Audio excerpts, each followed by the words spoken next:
Okay. Well, good morning. Welcome to the April 28th Greater East St. Louis COAD meeting. My name is Evan Kraus. I serve as the director for Eastside Align and playing a facilitator support role in establishing this COAD.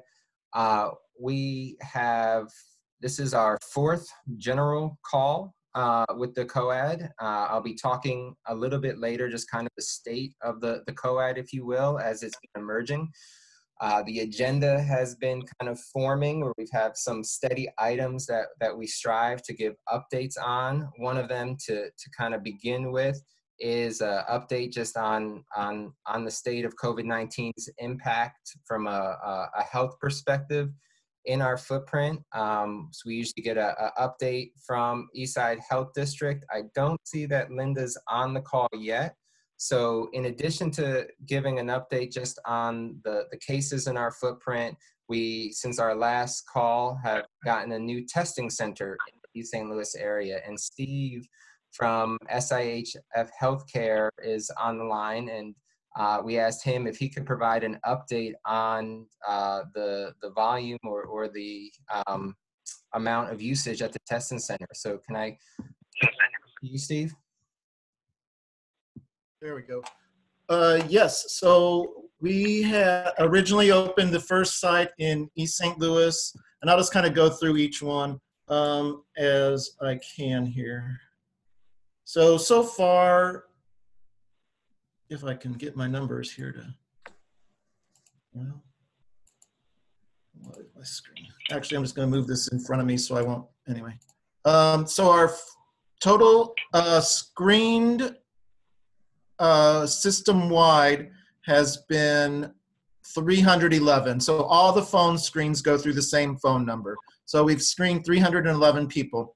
At the East St. Louis collection site, we've tested or collected 101 tests, and 12 have come back positive.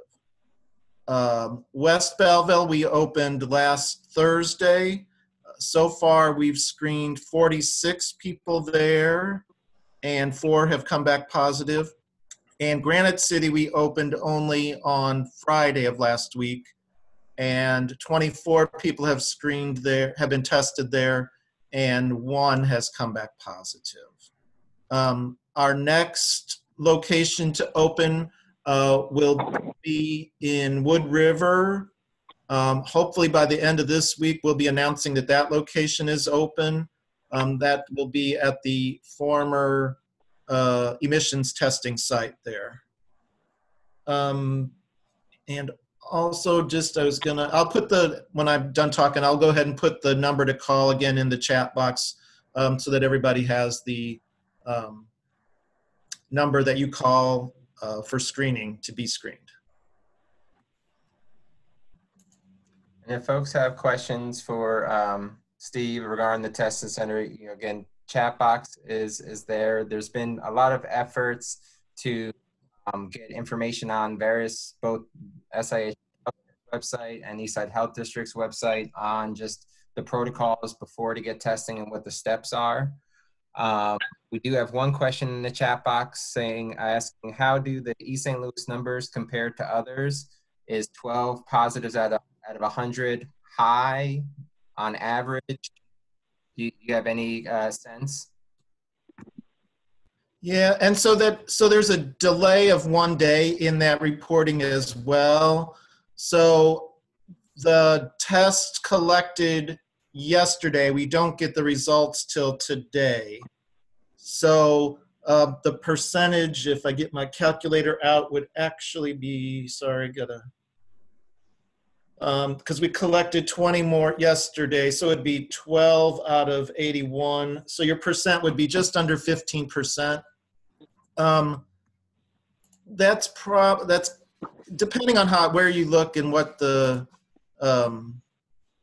numbers. I would say 10% probably on average. This is closer to 15. We just got up and running, so our testing hasn't been going that long. Again, I'm not clinical, but I would say it's not a extremely high number, but it does show a little bit higher probably in the minority community, which is reflected overall nationwide. One more question was around the turnaround time for test results. 1 day. So if you get tested today, you'll know by tomorrow. Well, thank you for the update. We know it was a big effort to get the testing center up and running, and again, want to give tribute to the advocacy of many folks, including Marie, who asked the first question in United Congregations of Metro East, calling the need for the testing center. We appreciate the work that's happening. Sure. Gonna move and on. I'll just add, I know we've talked, and I'm not sure if it was this call or different calls. I know Cahokia has been mentioned as a test site, and we are still in process there because it's easier for us to open up at our existing health centers. When we go to off-site locations, there's just some logistical matters and tech and stuff like that that have to be ironed out. And so Cahokia is also in line. Most likely that's going to roll into next week before we can get that open. Thank you for that update. You know, Steve mentioned, and we've talked on the call, the impact of this virus, the disproportionate impact of people of color, and we've spoken to the inequity that exists within that predated this virus, but one that we need to continue to put a magnifying lens on and address both here and now and in the future. So just want to lift that up. On the website, on the screen, you'll see a link to an IDPH website that can break down the statistics by zip code. It also has broken down by age and a whole host of other demographics. So I would encourage you to check on that website. And for those of you joining the call, if you just Google Department of Public Health in Illinois COVID-19, you will be able to find this website that I'm referencing.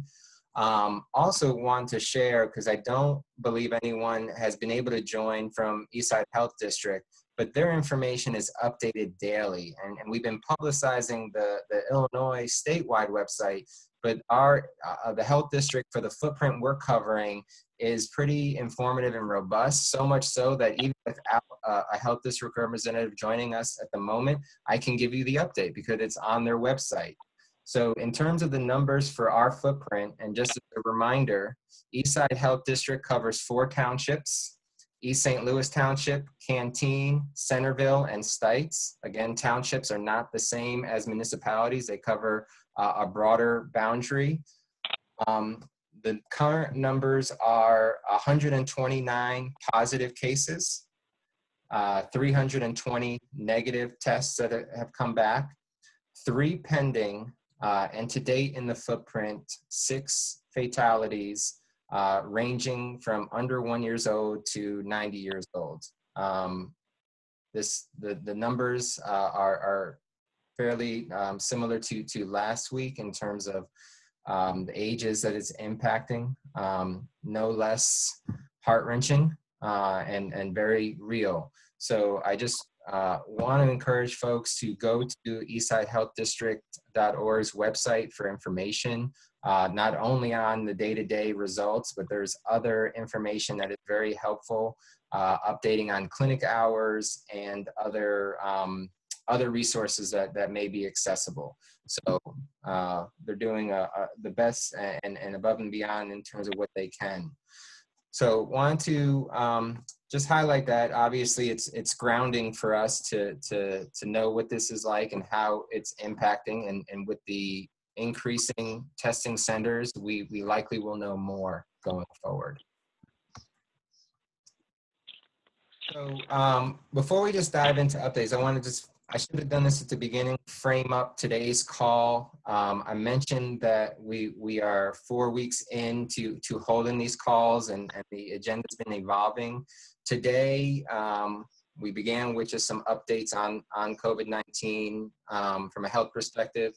We have been having a variety of teams meeting, sharing information and coordinating. We're gonna get some kind of rapid fire updates. But then for those able to join via Zoom, we have various questions that we're going to be using a polling feature to get your feedback on as we are looking at this next month and potentially beyond as we're in a stay-at-home order. And the genesis of this is as we wanted to stay with our commitment from the beginning, is to make these meetings effective, to have them be mindful of your time. And so we want to adapt to be responsive to what would be best for you. So after the updates, just be prepared. We're going to be looking for your engagement momentarily. So without further ado, we're going to just go through some updates. These are, what you see on the screen are kind of how we've been organizing around focus areas, and we've called them teams, but they're really reflecting existing tables that have been carrying out their existing missions, but going even above and beyond. And so in our childcare education and enrichment arena, the East St. Louis Youth Development Alliance, a coalition focusing on out-of-school time programs and supports for young people, have been expanding their scope to see how they can support kids during this time. And Diane Sonneman, who chairs that alliance, is going to provide a brief update. Thank you, Evan. Good morning, everyone. We met last Wednesday, about 20 people on the call. Most of our time was spent on dealing with education, because we had just heard that there would be no school through the end of this year. So we talked a lot about what the expectations for students and parents were, both and what resources might be available, both academic and social emotionally. That we had reflections from some parents on what their challenges and obstacles were, and thanks to the membership of the group, many of those issues were able to be tackled during the call. So we meet again tomorrow, and our emphasis is going to be on summer and what might be possible and how we can support our youth and children. I guess one other update, we are looking at a letter by the ACT Now, the After School Alliance, to the governor in support of out-of-school time and childcare, to see if we might want to be a sign-on to that request. Thank you. Thank you, Diane. You know, as referenced last week, we didn't have the announcement around the what I refer to as the not returning to school, because school is still in session for our young people through remote learning, and for those who have the connectivity to remote learning. Connectivity in our footprint is still an issue, and is still something also that various teams and entities are working on, both at a local, state, and national level.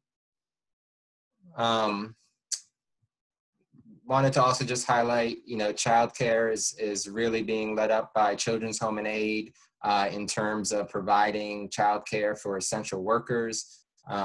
Work is ongoing. Didn't connect with them beforehand. If Janice, you want to give an update, shoot me a note in the chat box, and we'll create space. Just for sake of time, moving through some of the other teams and updates. Emergency assistance has focused on a combination of needs for those who need housing placements. There is an existing group called the St. Clair County Homeless Action Council. It is chaired by James Kellerman, who is the executive director for Call for Help. They have been active in responding to people who become unhoused prior to and as a result of the pandemic. Through some state funding, they've been working to, just over the last 2 weeks, house 100 families. I know that as of last week, they had 50 families housed within our area, and I believe they were getting close to their goal as well. So the needs for housing have continued to increase. And what we learned from the call from the different partners is that funding is getting to exhaustion in terms of rent and mortgage assistance. There are other funding sources that are coming out through private foundations and soon the stimulus funding that we hope to mitigate that need. As it relates to stimulus funding, just want to send a reminder to everyone that St. Clair County will be the recipient of funds to disperse for various basic needs.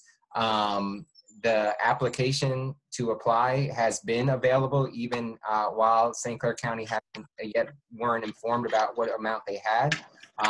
But it's available on their website. I'll repost the link in the chat box. Two things that are important to know is that some of the eligibility requirements have been loosened, if you will, to meet a broader audience, and the number of eligible items have been expanded. St. Clair County is working to make the application as accessible as possible, from not just the online version, but if you call the number, they will mail you the application with the return stamp. I know both Deborah Moore and Rick Stubblefield are on the line. If I've said anything wrong, please correct me. And if there's anything you want to add, I'll just give you, I'll open it for a moment if you want to add anything. Forgive me, Deborah and Rick, for putting you on the spot. No, that's okay. I think you did great, Evan. I appreciate the plug. Applications are coming in, and we're doing everything we can to expedite things as rapidly as we possibly can. So thank you. Okay. And this is for all of St. Clair County, of course, the dollars needing to be allocated. But we just want to make sure folks in our community are aware of it going forward. And if I can, it's just an expansion on our community services block grant and our LIHEAP programs. So those are the services that have been expanded, and that's where some of our CARES Act funding is being allocated right now. Thank you for that. So utilizing existing systems. Next up, the emotional care team is being spearheaded by another existing group, which is the St. Clair County Youth Coalition. And they actually just met right prior to this call. Liz Brookshire is going to provide an update on what they're working on and what will soon be available, somewhat already available, but even more available in the coming days. Liz, can I turn it over to you? Sure. Hello, everybody. So as Evan mentioned, the emotional care team is being led by the St. Clair County Youth Coalition, which is a group of behavioral health providers who are working to coordinate behavioral health services to youth and families. Our primary focus right now is the development of a community-facing resource list with top numbers to ensure that people in the community know who to call and can be effectively connected with behavioral health and emotional support resources. So we're actually expediting that. So we should have something out very soon. And we're working on a comprehensive distribution plan as well to be able to meet the emotional health needs of our residents. Thank you, Liz. The mass care team has also been meeting for the last few weeks. Mass care, for those unaware, or just as a reminder, is focusing on the distribution of physical resources. So looking at the coordination around food as well as other bulk items. You know, there's been a huge amount of effort being poured into this. As far as the focus of today's update, I'm turning it over to Rick Skinner, who wants to share about a software that is being actively developed to support organizations in communicating with one another about what resources are available. And there is a demo for this software taking place this Friday that we really want to encourage folks who are active in engagement with resource distribution to take a part of. So Rick, if you could just in a few minutes share a little bit about this platform. Absolutely, be happy to, and thank you, Evan, and good morning, everybody.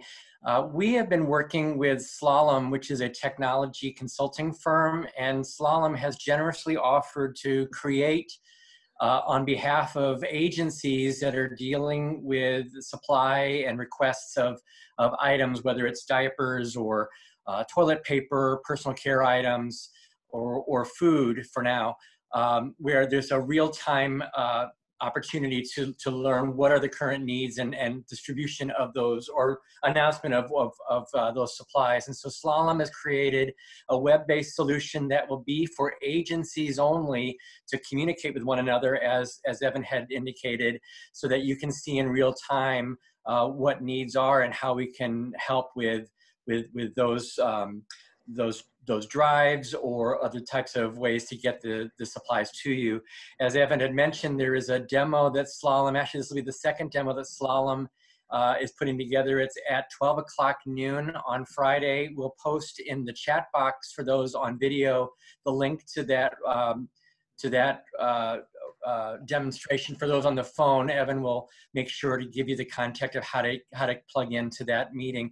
We do want your feedback as you see this resource. It's being built as it's being created, so it's not a it's the first iteration of this resource, and we're excited about the potential that this could bring, not only for COVID-19 response for now, but also use in the future for other disasters or other needs throughout the region. Again, as an agency-to-agency communications tool, not a public-facing tool. Thank you. Well, I'm sorry, I forgot to mention that the United Way will be serving as backbone for this resource, so that we can make sure to remain in contact with our COAD partners and whatever needs you might have, and we will be the backbone for that resource. Great, and so he's going to drop it in the chat box. We'll also email in a summary email. And as a reminder, I threw it out so many times in the previous meetings, I didn't include it today, but all of the meeting notes from these meetings, as well as audio recordings, are on a shared Google folder. And so if you go to tinyurl.com/COAD-files. I'll put it in the chat box, but for those on the phone, tinyurl.com/COAD-files, you'll get all of this information and more, because we know it's a lot to digest, so we want to make it accessible for you to get at your leisure and point back to. And it's been a work in progress. We have one other item as it relates to mass care, but as it means, in terms of a work in progress, the communications team is going to be reporting out on just how we can try to hopefully streamline all of this information shortly. But as it relates to mass care, not a conversation that's happened actively in that meeting, but on a regional level, there is a regional response team that's looking at a host of issues. And one of those issues is around accessibility to PPE, personal protective equipment, that is becoming in high demand for the various works that we're doing. And knowing that the supply chains for that is like many other resources, being strained, and wanting to ensure that the types are up to the standards to ensure the best safety. Grace, who's a part of the regional response team, I'm going to give her the floor for a minute to give a brief update and to see if there's those who are interested in engaging in some of the regional distribution work around PPE. So can you give a brief update? Yeah, thanks, Evan. So for anyone who's not familiar with it, I am working with Dr. Jason Purnell on the COVID-19 regional response team. We are looking at a 5-county approach. On the Missouri side, we're looking at St. Louis City, St. Louis County, St. Charles County, and then Illinois, we are taking a look at Madison County and St. Clair County. The idea with the regional response team, as Evan alluded in terms of PPE, is how do we work together more efficiently, and also within that coordination and collaboration, supporting the most vulnerable populations first, where they're not an afterthought group. So within the PPE conversations that we've had so far, we've invited different various stakeholders that could have a wide understanding of what PPE needs are per county in different areas that we represent. Evan is on that PPE coordination call. We had our first one last week.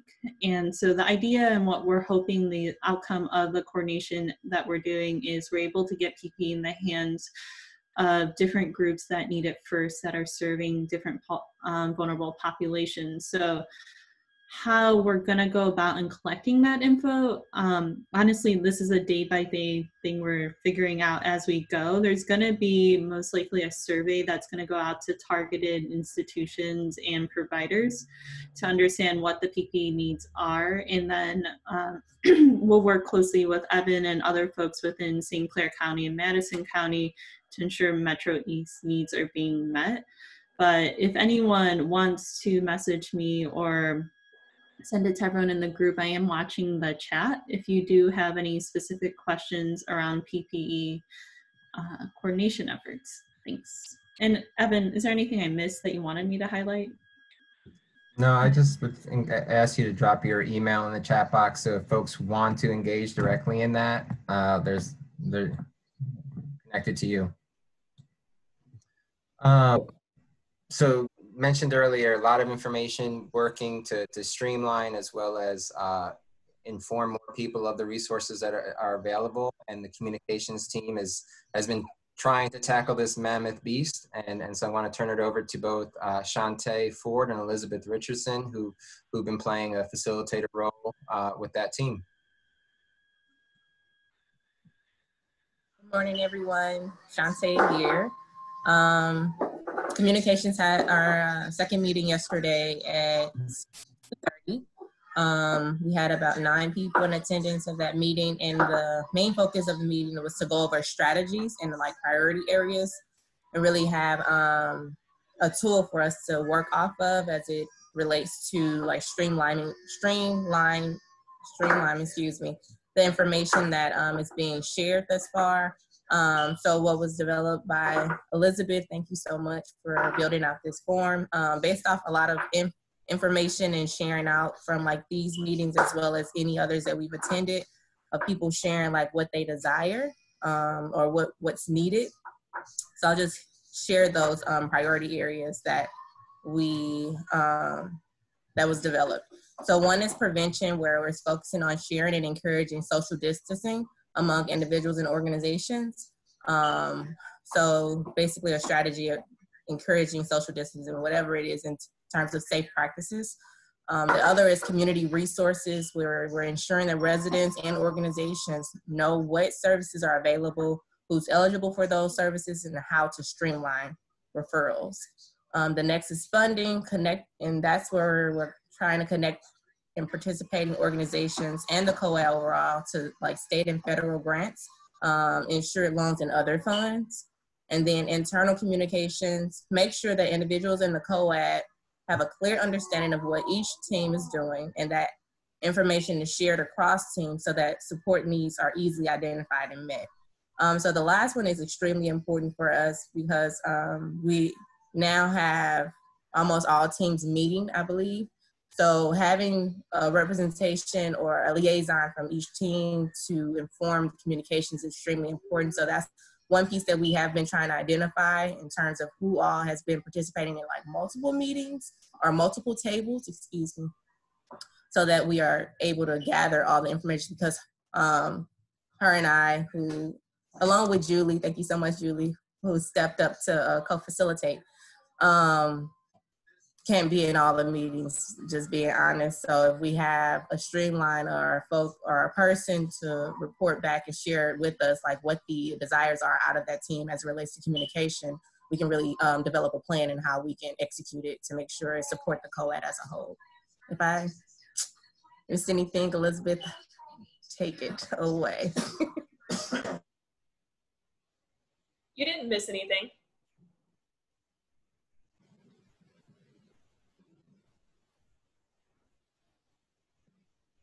Always so bad when I mute myself to remember to unmute myself. Shantae, thank you for the update and for the team for all the work. We are, as I mentioned, this information too will also, if not already, be in that public folder if you want to just digest what those areas are. We appreciate everyone's contributions and everyone's patience as we try to make things more available. As we all know with this pandemic, there's just moving targets, right? So information, we get it and then it shifts. And so the communications team is really taking on a big task here. I know, again, that this is kind of like a weekly digest, and there was a lot of information to digest. I mentioned at the beginning of the call, really wanted to utilize this time to get some real-time feedback from all of you. So want to just put on the screen just a reminder to folks, like, what is a COAD's intention? What is it meant to be and do? For those joining by phone, the bucket areas are to enhance communication, cooperation, coordination, and collaboration, a lot of C's, and really enhance our ability to respond as well as recover. So thinking about both here and now and later. And ultimately, alleviate human suffering, and to do so in a way that we aren't depleting organizations' resources. This pandemic, the word everyone's probably tired of hearing is unprecedented, but it's true.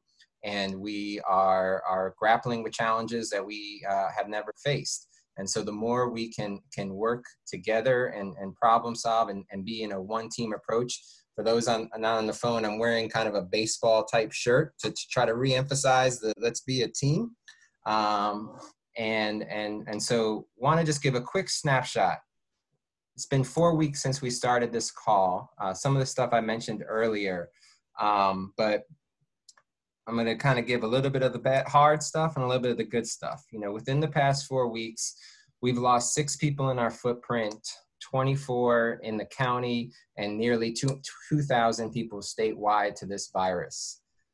In Illinois alone, 755,000 people have filed for unemployment. It's 26 million nationwide. And I saw on the Bureau of Statistics that data will be released within the next couple of days that provide updated numbers, and I believe by county. So we'll have a greater clarity of what the need is and what the challenges are. I mentioned earlier, school buildings will remain closed, yet school is active, more so for those who are connected. Calls for service within the last 6 weeks have exceeded what typically is received almost over a course of a year for some agencies, or most agencies, and particularly even the 211 hotline. The volumes are certainly exceeding what we've ever seen before. None of that may be overly surprising, but very real. But in terms of the good, over the last 4 weeks, over 100 people representing 70 plus organizations have been engaging on how to work together through these team meetings. Approximately $200,000 of new revenue have been invested in agencies within our footprint to go to direct service. And this doesn't count the stimulus funding. This is predominantly funding through public sources. Private foundation sources.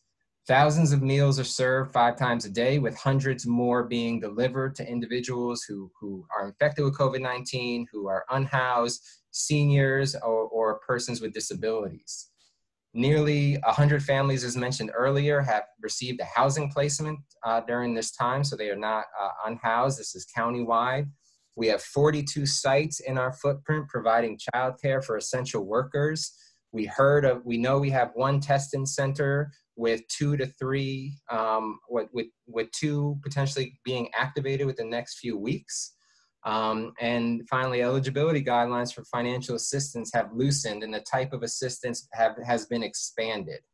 So one of the quotes that was shared within a couple of COAD meetings ago was just that grief and hope coexist in this time.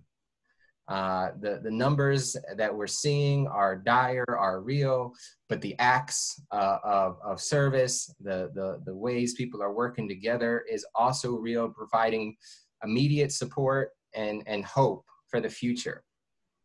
And wanted to lay that context because, again, the whole purpose of this COAD is to be helpful, and not just helpful to the people all of you are trying to serve, but helpful to you who are expounding immense energy and resource to meeting their needs. We have another month of stay at home. Is it possible to be extended? It could likely be, or modified. And so at this checkpoint in time, we really wanted to assess how are we doing and what are the supports that could be available next As mentioned in our work to date, there's been a tremendous amount of information shared, and that is a focal point of our COAD team meetings, is a sharing of information. There have been connections being facilitated that have led to immediate collaboration that's helped to be rapid response needs. But as we look towards the long haul of this and the challenges that agencies are beginning to experience as resources are drying up, and people are also being getting more tired with this, is how do we work together even better as a team? And one of the things I thought would be helpful for context is this next diagram that kind of talks about the ways, the levels of how people work together. And in the work that we do within Eastside Align, we often look at, our whole premise is around working together to have better impact, right? And know that the ways people work together evolves over time.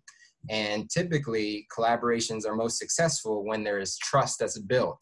And in this environment, trust is having to come quickly for us to move. And so as we look at this diagram, I would say where we've been hitting most so far, which within a 4-week time is not too bad, ranges between the network and the coordinate. And for those on the phone, there's a diagram that shows a couple different levels of working together. Network refers to coming together to exchange information. The next level rung is coordinate, which is exchange information plus harmonize activities. So sort of have a calendar, a sequencing of events. Then moving into cooperate, which is the things mentioned above, plus sharing of resources. This is where we start seeing our organizations as one team to be connecting the dots and not just have to pull into our own strengths, if you will. And then eventually it's how do we move towards collaboration, which are all the things above, plus how do we look at building capacity within organizations for the long haul. And so reason why we bring this out is, again, to kind of do a snapshot in time of where we are. And as facilitators of this COAD, wanting to know where is it you want us to go next in supporting your work. And so for those on Zoom, you're going to see me launch a poll, a couple of series of polls to ask questions for you to respond to. So here is the first poll that hopefully pops up for you. People can see it. And it asks the question, what level of partnership are you desiring from this COAD? And it is okay if you may desire different things. We want to meet people where their needs are, and we will, again, adjust or readjust as we need to. So responses are coming in. I'm going to give it a few moments. The great thing about this function is it allows us to share the results on the screen. Again, apologies that we cannot accommodate the people on the call. We will create some space once the results are being shared if there's anyone who wants to say where their vote would have gone. But I'm just going to give a few minutes. We got about, well, it's rapidly increasing. We're nearing 60% response rate so far.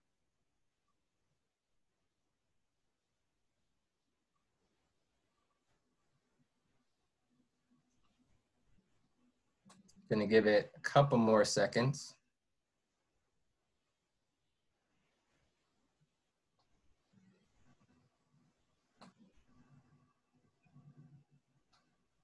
All right, we have about 65% voting, and that's, of course, probably actually a higher rate given that some people don't have the capability by phone. So I'm going to end the poll and share the results, which I hope works. Can folks see the results?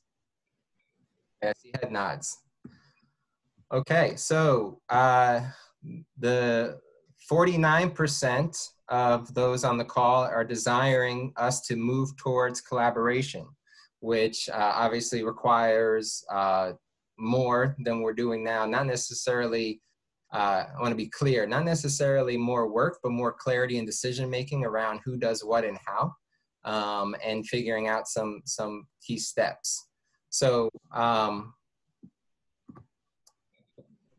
Those on the phone who didn't get to participate in the poll, I do want to offer, if you want to unmute your phone and share any thoughts, I want to be inclusive of you. So I'll give a moment if anyone on the phone wants to say where in the spectrum of working together would you want to see this COAD go?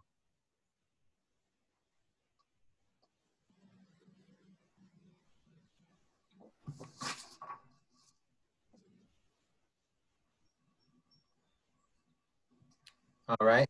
So I do want to acknowledge that there's probably a lot of still question marks about how would each of these look different and what does it mean. I can't say I know all of the answers. We know I could give some guidance on it, but you know, essentially it requires a couple of things. A bit of time to move beyond just information sharing to planning and seeing a full picture of the resources in our community, of seeing who is doing what. And that is something, as I mentioned, we by default over the last few weeks have been gathering just through the COAD meetings. And it's a vantage point that team members have seen, but not everyone's seen the full picture. So one part is time to really move from information sharing to planning. And my next question is going to speak to that. But the other thing that it's really we're going to require, which is really the hardest part, collaboration is not a counterintuitive concept. It makes sense. If we work together, we'll achieve more. But we have to understand that we're wired as people to be fairly independent and as organizations to be fairly independent. And what we've noticed with these calls is, you know, they're 1 hour purposefully to be mindful of your time, but they also are sandwiched in between whatever else you were doing before and after. And it's very hard to always move into action to go from information to collaboration. And so one of the things we recommend is to have time set aside to move towards what does the next phase of our response activity look like. And we want that to be a collaborative process. And so in a short term, we believe we need a little bit more time for folks to engage in a planning session around this. And so this next poll kind of speaks to that. The next plan said, would you be willing to participate in a 2 to 3 hour planning session to prepare what's ahead? And I want to go over the responses that are available. We're looking to see, yes, if you think it would be helpful. Yes, I'm not sure, but I'm willing to engage. No, I'm good with the way things are. No, I don't think it'll be helpful. And there's also an option that says not applicable, means I can't participate, but I'll support the strategy. And then there's a maybe, which is just maybe. I couldn't think of anything clever for that.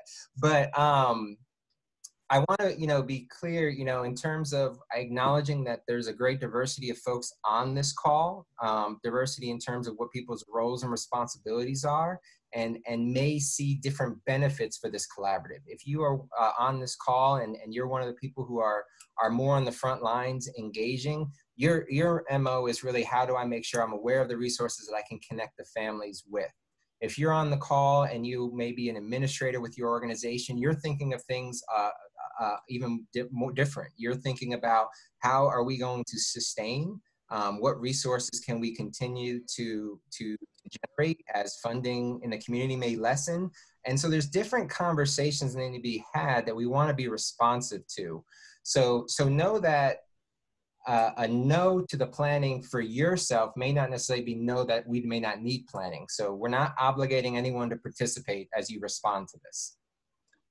We have about 50% responding. Want to give a few more minutes, or a few more seconds, sorry. Let's get those votes in.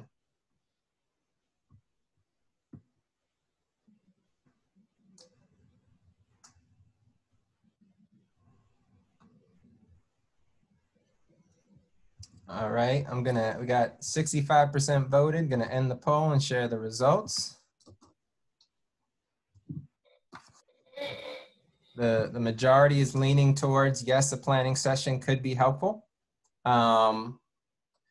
Acknowledging that some feel that things are good. And I also think we put the questions the way they are because it's fair to question, how will anything look different, right?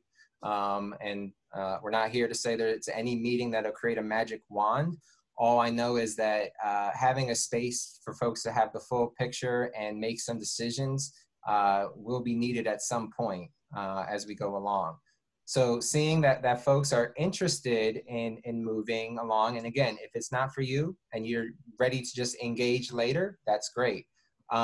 We do have, if we're wanting to move to a meeting,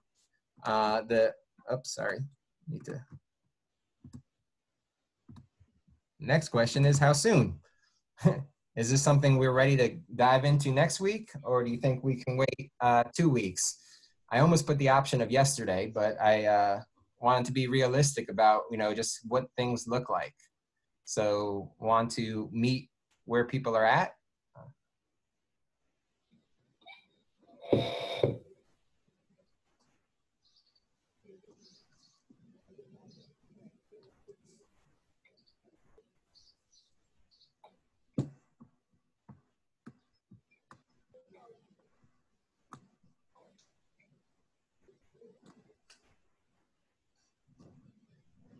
For those who haven't voted, we are currently tied.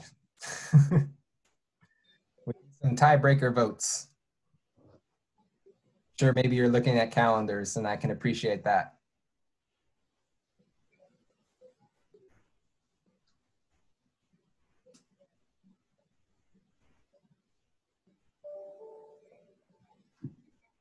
All right, final call for votes.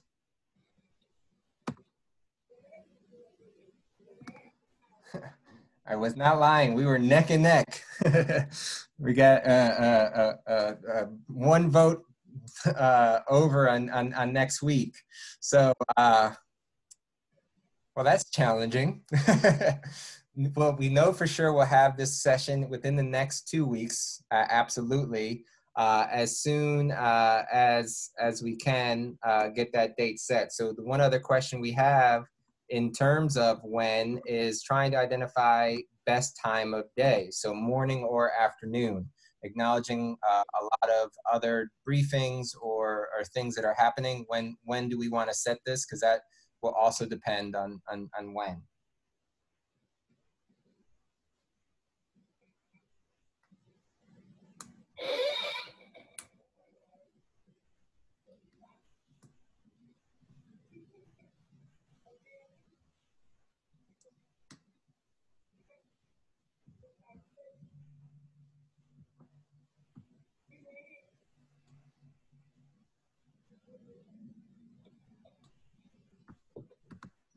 All right, just kind of, the responses are still coming in.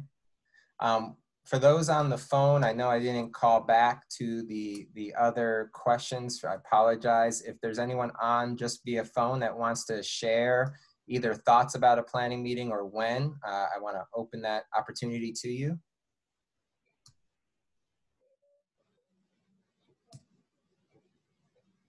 Okay. I'm going to end the polling. Seems like the morning time is better. So that's helpful guidance to us. I'm speaking of time, I'm cognizant of what time it is, and I want to get us through briefly. So this is really helpful to guide us towards next steps. I appreciate everyone's engagement with this. This only works by everyone's contribution. So we gotten to see in this, through this mechanism, where people are falling. And so hopefully people feel comfortable with the collective decision making that's just been made. Now we have some work to do to figure out how to make it the most productive planning session. We have some ideas, and we welcome if folks are wanting to help with any of that planning, either drop your name in the chat box or message us offline. We have some ideas of it, but to try to keep it at a short time frame and be productive is going to be a task. We are looking at utilizing Zoom's breakout rooms so we can come together as a full group and break off in teams and work on some tactile things and to make it engaging. I'm going to be talking with all of the the different team leads around scheduling, because whenever we hold this, be it this week or next week, it likely will take the place of other team meetings because we don't want to obligate your time too much. So look for communication about that going out. So all right, we're at close to time. We got information that we wanted to get from you to guide our next steps. So be on the lookout for information. We have a couple more items that we wanted to just get to. One is we want to first, we've been ending with either a quote or some spotlight stories. We didn't kick off our meeting with a youth perspective, but we have the opportunity to close out our meeting with a perspective from a young person in not just a general update. We have many talented young people who are a part of LOVE, which is Leaving Our Voices Everywhere. One of them you heard from a couple weeks ago, or actually the last couple weeks, Miss Remy Hare. She has offered to help ground us in our meeting with a spoken word. Following her, for those who are able to stay on afterwards, we were going to open up space for announcements and sharing of celebrations. Again, I'm aware we're at time, so if you cannot stay, we understand, but wanted to prioritize Remy as part of kind of the closing out of this meeting. So Remy, if you can unmute your line. Okay. Hello, guys. So I wrote a poem and I titled it Starting Again. Okay. For weeks now, we've been on lockdown, stuck in the house, but did you notice how you sleep more and stress less, and though you can't do it all, you're doing your best. Notice the lights flicker in the back room, or your kid's smile lights up the room. From when you walk in and they wake up, and when you grab the juice to fill their cups. Maybe you've realized your fortune and become more grateful because the time of yourself has been everything but normal. I wish we would have put down the phones, acknowledged each other's presence, and been more formal. Shame yourself not, though. We all feel the same, so we'll just use our phones to change the game. Students still have school, and you can call a friend. Staying inside doesn't have to be the end. Times are changing, and so are we. This is a test of faith, perseverance, and maturity. Another 4 weeks have been added to the quarantine, and the lockdown seems like it will never end. But maybe this is what we all needed, to get frustrated, do better, and then start again. That's it. Snap, snap. Yes, Remy. Thank you. Thank you. Slay. Remy, that was, yeah, Remy, that sounds good. Awesome. That last part just got me, just in terms of reflecting on where we're at. Thank you for sharing that. If you're willing to email it, I'll make sure it's included in our closeout notes. So, because I think it's something we need to go back to and be reminded of. I've obviously stopped the share screen. So if you haven't yet turned on your video, now's the time to see who's in the room, to see who's been a part of this meeting. I think, closing it with Remy was exceptional. Wanted to just offer space if folks had an announcement they wanted to share with this group, this community of people who are working alongside you to make a difference. We have that time. But also, if anyone wanted to share a story of hope, a spotlight on something you've seen people do, that's what this time is for. We'll give it for a few minutes. So go a couple minutes after the hour for those who can stay, and then close out. So the floor is open. Hi, Evan. This is Marie Franklin from the United Congregations of Metro East.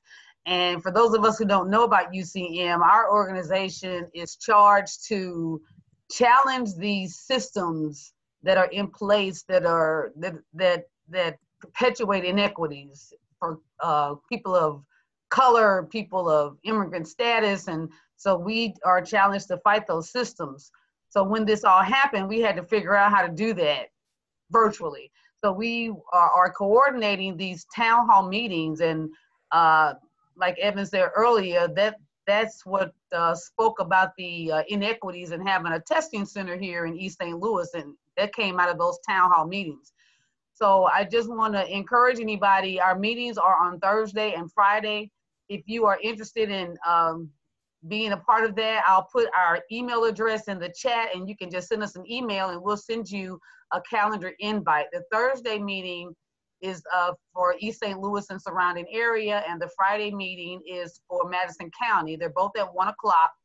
And in these meetings, we have city leaders, stakeholders, residents, and it's all about the response to this COVID-19, to identify any gaps in the responses to COVID-19, and to just connect people with information so that we can hold our city leaders and people in positions of power accountable for the things that they are doing. So I'll put our email address in the chat, and if you are interested in being a part of those meetings, we would certainly welcome you.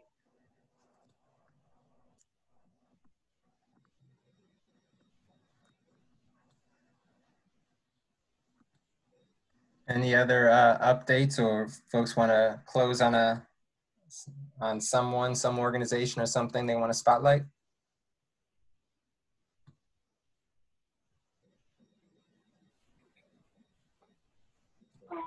Hey, Evan, this is Kay.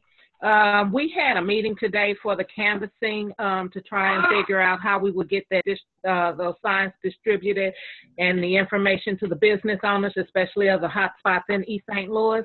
And so at this time, I would like to put an ask out there to the organizations that may already have community engagement workers who are being paid, as we do not currently have the funding to pay the canvassers, but this is a high-risk position. So if you have people available that will be able to canvass some of our hot spots in East St. Louis and surrounding communities, that would be great as we are compiling a list of those hot spots. And it's definitely going to be quite a few, but we could use at least 30 individuals.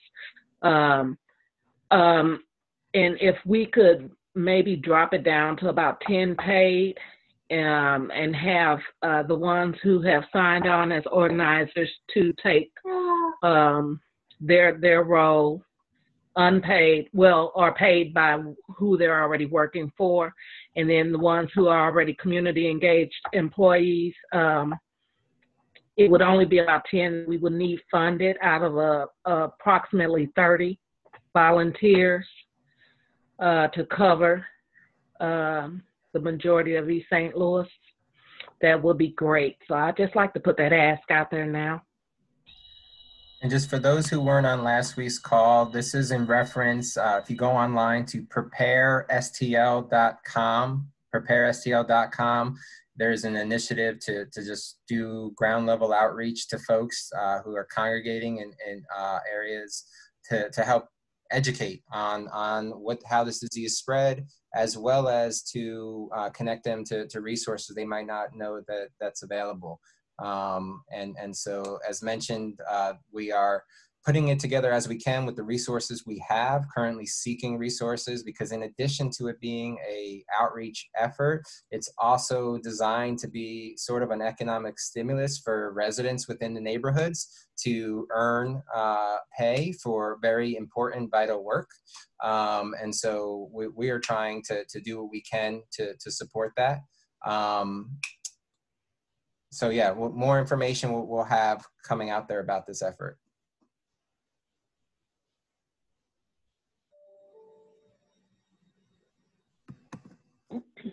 Right. Evan, this is Roberta Trost with Sister Thea Bowman Catholic School. I joined the call late. You'd mentioned a group that is working on connectivity issues for our region. Is there a way that I could get connected with those individuals, or just like send me a note like who that is, if appropriate? Like I would like to get connected with them. Sure. Forgive me, there's not, I would say, any one group. I think there's lots of organizations trying to triage as we can. There are a variety of groups on a statewide level advocating for resources. Yes. So yeah, I can definitely follow up and tell you the latest of what we're learning. But it's a challenge statewide, as we know. But Yes, thank you. Thank you for joining.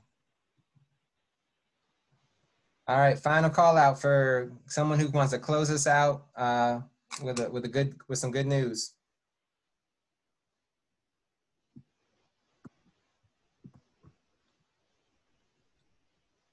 Zach, I like seeing your coworker. Look at Zach's coworker. Hey, pretty girl. Yeah, she got all the good ideas. Well, she is certainly up, and there's oh, there we go. Mm-hmm. Taking a meeting that's them coming in and saying it's now playtime. It's Zoom playtime time. So we get off, but seeing those smiling faces one more time is a good way to leave us. We're sure. All right, y'all. We appreciate your time. Have a good day, and we'll be in touch. Everyone. Thank you guys. You too. See y'all later.